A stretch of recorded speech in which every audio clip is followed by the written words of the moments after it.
Eh bien bonsoir et bienvenue sur le Market Insight. C'est Noël Clément qui chaque soir de la semaine, juste après la clôture du marché, eh bien vient justement commenter la clôture avec vous. XTB donc et son équipe apportent de nombreuses informations déjà, des informations clés pendant toute la journée avec Reda Boutika et son GMM à 9h15 tous les matins avec le live trading également, qui lui est à 15h15, qui est parfois animé par lui ou par moi. Et hier c'était moi, et aujourd'hui donc c'était Reda, et le Marketing Side, actuellement, comme maintenant, après 18h30.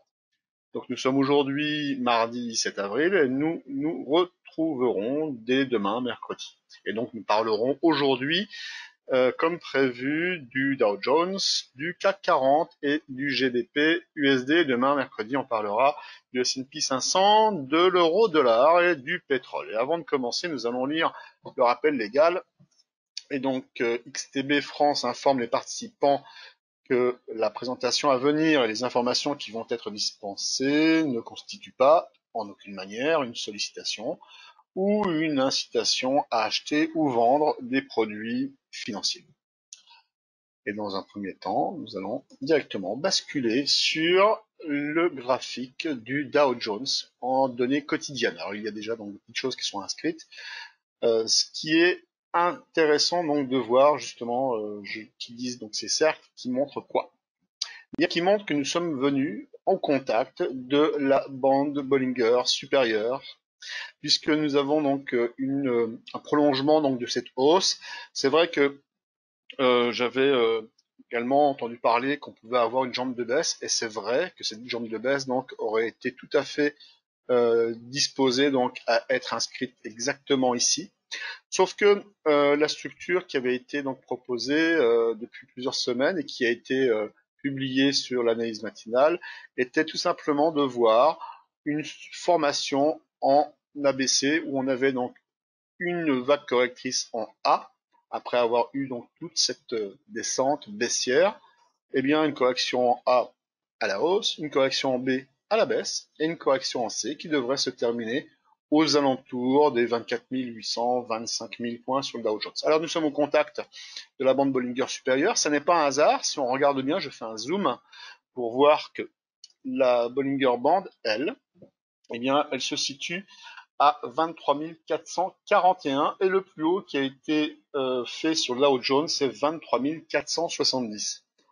D'où l'intérêt justement d'utiliser donc ces bandes dynamiques qui permettent donc de pouvoir driver donc ces indices. Et d'ailleurs on voit ici toute cette bande Bollinger inférieure comment elle suit impeccablement donc cette baisse malgré qu'effectivement donc il y a donc des mèches hautes et des corps qui la traversent. Alors nous allons directement passer en ourli pour avoir une vision un peu différente justement de là où on est actuellement sur le Dow Jones. Et donc nous voyons bien que cette baisse que l'on a pu voir, la voici.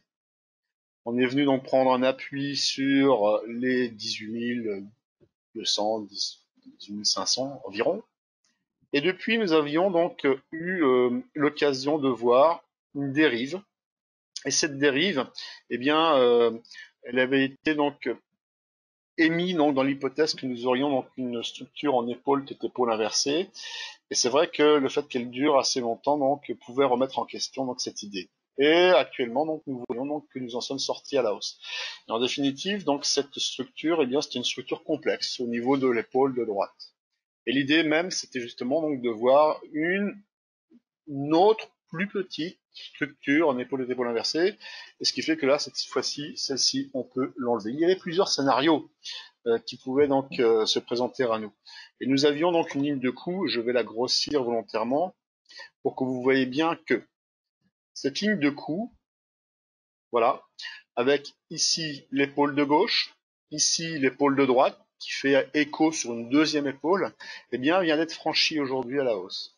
Et ce qui serait donc un très bon augure, eh bien, c'est de voir tout simplement donc les prix redescendre sur cette zone et qui n'aurait en rien donc un handicap ou une faiblesse du mouvement en cours, puisqu'au contraire, nous aurions donc ici l'occasion de faire ce qu'on appelle un backtest, donc sur l'ancienne ligne de coup, qui était avant cette ligne-là, ici, une résistance, et qui donc serait attendue comme étant donc plutôt maintenant un support, ça pourrait être donc prévu pour demain, si le marché donc a la bonne idée de venir faire une structure d'appui.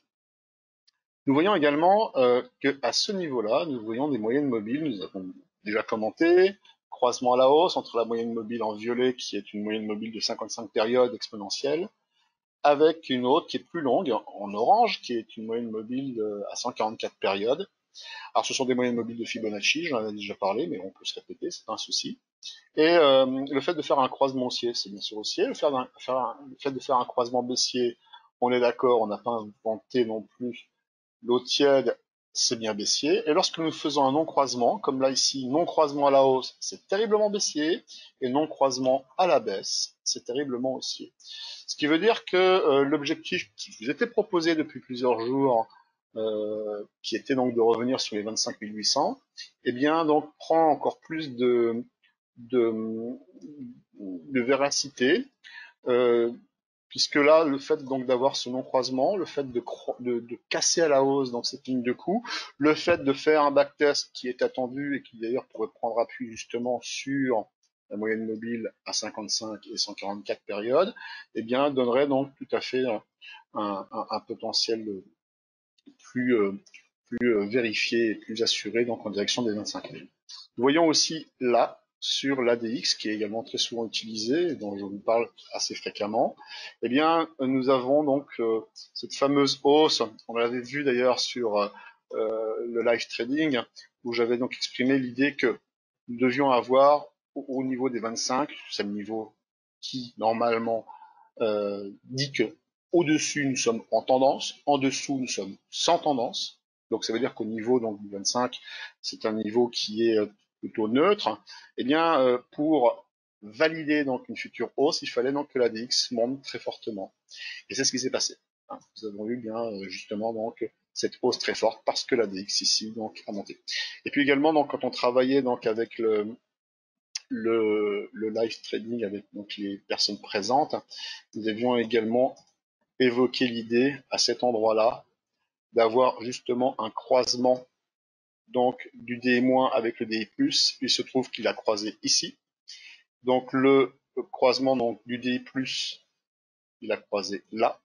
Et l'idée donc d'avoir ici en pointillé avec un ADX qui devait monter, eh bien il est bien monté effectivement là. Alors, avant c'était un canevas, et ici nous avons donc la réalité des prix qui nous valident donc ce scénario. Ensuite, nous avons le CAC 40 qui forme à peu près la même structure, hein, une forme assez, assez caractéristique, une grande tasse. Hein, on parle souvent donc des structures de François Baron, des tasses avec anse, une tasse, une anse. Et puis nous avons également à cet endroit ici euh, à nouveau une ligne de coup. Donc on va la mettre plutôt en rouge, hein, puisque le rouge c'est plutôt la couleur de la résistance, hein, et le vert la couleur du support. Eh bien, nous n'avons encore pas franchi pour le CAC 40 cette ligne de coup qui se situerait donc aux alentours des 4570, 4550. Nous avons fait d'ailleurs un plus haut aujourd'hui sur 4526. D'ailleurs, il est l'heure de vous donner donc la clôture du marché cash, du CAC 40 et du DAX. Donc nous avons clôturé aujourd'hui en hausse à nouveau, puisque hier c'était déjà le cas. Donc nous clôturons à 4438,27 en hausse de 2,12% et le DAX en hausse de donc qui confirme donc le passage au-dessus des 10 000 à 10 356,67 en hausse de 2,82%.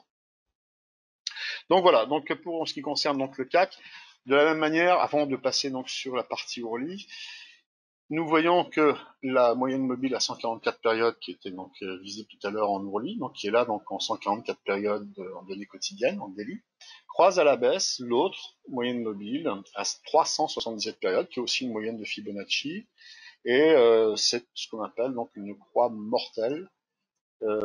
Et donc, ce qui fait que logiquement, ce croisement-là donc indique que le marché est encore plus ancré dans la baisse. Alors, malgré que là, on est actuellement donc une hausse. Cette hausse-là n'est que euh, momentanée, temporaire, puisque d'ailleurs dans l'analyse matinale, donc j'ai évoqué l'idée qu'il fallait maintenant commencer à se préparer à une fin de hausse. Mais comme XTB donc a pris relativement de l'avance, puisque nous sommes passés haussier depuis donc le 20 mars, c'est-à-dire depuis ce jour-là. Voilà. Nous avons donc donné donc une succession donc de scénarios haussiers qui ont bien fonctionné, et là nous continuons bien sûr. La hausse n'est pas terminée, sauf que il faut commencer donc à regarder donc justement quels sont les points terminaux de cette hausse et de se donner donc maintenant des précautions pour le moment où nous pourrions avoir donc une rupture à la baisse, et auquel cas donc soit ce biseau ascendant donc il est plus vertical, et donc nous pourrions avoir quelque chose comme ceci, soit il est plus horizontal comme il était dessiné avant, et le point d'arrivée donc pourrait se situer aux alentours des 5150, 5200, en tout cas au niveau du gap. Voilà, donc c'était donc l'objectif qui avait été déjà donné plusieurs jours et peut-être même déjà une semaine. Une dernière chose avant de passer au GBP USD, nous avons ici sur le DI+, et DI-, qui sont bien donc des indicateurs de direction sur l'ADX. L'ADX est un indicateur de puissance, il est en noir. Le DI- est un indicateur de direction, donc quand il est au-dessus, c'est-à-dire la partie rouge, c'est qu'on est en tendance baissière, et quand le vert est au-dessus, c'est donc le DI+, on est en tendance haussière, hein, comme ici, avec ici donc un marché donc, qui monte. Et donc, nous n'avons pas encore de croisement entre le DI+, et le DI-. C'est vrai que lorsque l'on a un croisement, généralement, donc on a une confirmation d'un changement de direction, comme ici. Nous avions un changement de direction à cet endroit-là. Et si on prend donc la verticale, là, on voit bien que ce changement de direction, donc, c'est donc pointé euh, précisément donc à cet endroit, ici. Hop là, ici. Donc au moment où nous avions eu, voilà, au moment où nous avons eu donc ce croisement, c'était exactement à cet endroit-là, et après donc nous avons eu la chute. Donc j'aurais envie de dire que là, même si on a un croisement, il faudra faire quand même très attention de ne pas donc partir du principe que nous allons repartir en direction des 6000 points, des records. Il faudra plutôt se poser la question, où seront donc les points durs qui vont nous permettre de prendre des positions plutôt vendeuses, parce que jusqu'ici donc elles étaient plutôt acheteuses. Hier également donc j'avais émis donc l'idée que nous puissions avoir donc un retour en direction des 4325, 4288 pour tenter des achats, pour aller donc après donc les chercher donc 1000 points plus haut. Alors ça ne s'est pas fait aujourd'hui. C'est tout à fait donc dans les tuyaux pour que ça se fasse demain. Dans tous les cas, sur le marché cash, nous avons eu donc un gap haussier qui a fait suite à un autre gap haussier la veille. Il est très rare d'avoir deux gaps successifs sans qu'il y ait une consolidation entre. Donc, ce qui fait que nous devrions avoir une consolidation plutôt donc dans la journée de mercredi. Au moins donc venir donc coter donc dans cette zone, c'est-à-dire aux alentours des 4353, puisque c'était la clôture d'hier. Pas de moins. C'était les plus hauts d'hier, et donc les 4353, c'est-à-dire ici, donc ce serait donc une zone idéale justement pour passer à l'achat, et donc ça veut dire que voilà, la zone proposée donc c'était 4288, 4325. Cette zone-là, ce serait celle qui serait l'idéal justement pour passer à l'achat et de pouvoir donc ensuite avoir donc des prix qui montent en direction des 4800, 4900 points.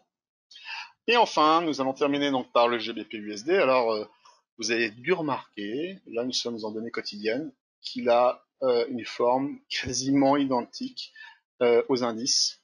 Ce qui veut dire que le GBP/USD, donc bien sûr, donc il traduit aussi la faiblesse du marché au Royaume-Uni, mais également donc la consonance entre la livre sterling Et le dollar fait que, effectivement, si le dollar se renforce, eh bien les livres sterling donc devraient donc plonger. Et il se trouve que dans ce marché-là actuellement, donc les actifs refuges, il s'agit du pétrole, mais aussi donc le dollar. C'est vrai que lorsqu'on se pose des questions pour savoir où mettre l'argent, eh bien c'est généralement dans le dollar qu'on le met, parce que la Fed donc est une banque centrale donc très réactive, et que forcément à partir du moment où nous avons envie de protéger son argent, on a plutôt tendance à le mettre dans du dollar. Ce qui veut dire que si on regarde donc à long terme, on se rend compte de quoi? Que le GBP/USD donc est baissier. Si on y applique donc des outils comme par exemple la moyenne mobile à 144 périodes, je ne vais pas trop en faire pour ne pas que ça dure non plus trop longtemps, eh bien on voit donc qu'elle est donc vraiment très baissière. Et si on applique une autre moyenne mobile pour voir si nous avons des croisements, comme par exemple donc la moyenne mobile à 55 périodes, on l'a vu tout à l'heure, eh bien nous voyons donc que nous avons justement donc une croix mortelle. Et si nous regardons également où se trouvent les points durs, c'est-à-dire les points de support et les points de résistance, eh bien toute cette zone-là, ça serait plutôt donc une zone de support, donc on la met en vert. Et si on utilise la méthode des inversions de polarité, donc là ici on pourrait dire que cette zone-là donc c'est une zone de résistance, on est d'accord? Donc on la met en rouge. Et à nouveau, ici un point support, donc on le met en vert. Et à nouveau ici, j'ai raté, une zone de résistance. Et quand on recule, on se rend compte qu'effectivement, donc, à cet endroit-là, c'est une zone qui est très, très résistante. Et donc, il y a donc des points donc, de rendez-vous au niveau de ces fameuses résistances, comme par exemple la moyenne mobile à 144 périodes, qui elle donc va résister aux alentours des 1,27 dollars. Également donc la 55 qui va résister aux alentours des 1,25 dollars. Et nous avons toute la zone d'inversion de polarité qui résiste entre 1,26 et 1,24. Et là actuellement les prix donc se situent aux alentours des 1,23.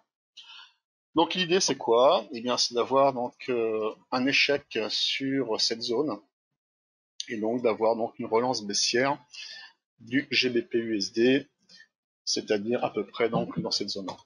Donc ça sera à vérifier par la suite. Aujourd'hui, il n'y avait pas grand-chose au niveau des statistiques. Ce qui a porté donc justement le marché, qui était le catalyseur d'un marché technique qui était donc déjà donc disposé donc à rebondir, eh bien, ce sont donc les chiffres du coronavirus qui, semble-t-il, donc ont une inflexion à la baisse, tant au niveau du nombre de nouveaux cas, tant au niveau également donc du nombre de décès. Voilà, je vous remercie, je vous souhaite une bonne soirée, j'espère à demain. À bientôt, au revoir.